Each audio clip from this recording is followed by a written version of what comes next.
Are you a content creator that uses picture-in-picture? If so, this is the video for you.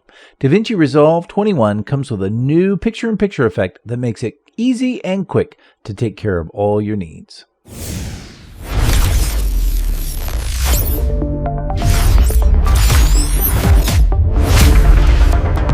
So to use the picture-in-picture effect, all you have to do is go to the Effects tab, and then under Resolve FX, if you go all the way down to the bottom, you will see Resolve FX Transform, and you have picture-in-picture.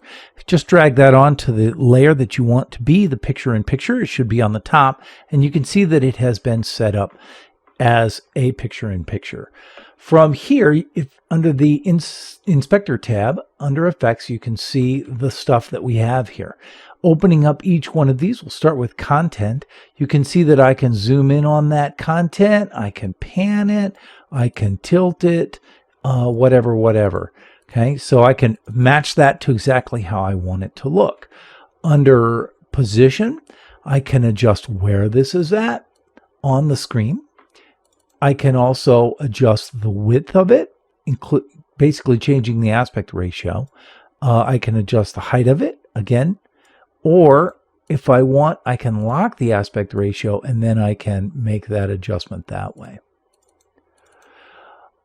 Under style, I can change the rounding so I can make it perfectly square box versus a perfectly circular or anywhere in between. I can, of course, rotate it, and I can even adjust the opacity so that it's barely visible or not. If I want to add a border, I click here, and then I can control the border width. I can control the border opacity, and I can even change the color of the border itself.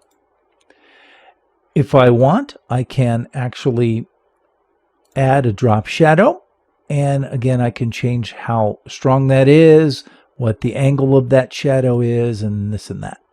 One more quick tip. If I click on this icon and select Open FX Overlay, then I can actually just drag this, right? And it automatically adjusts the position and whatnot. Also, I can shift and adjust the aspect ratio of it like I did before without having to use these sliders here.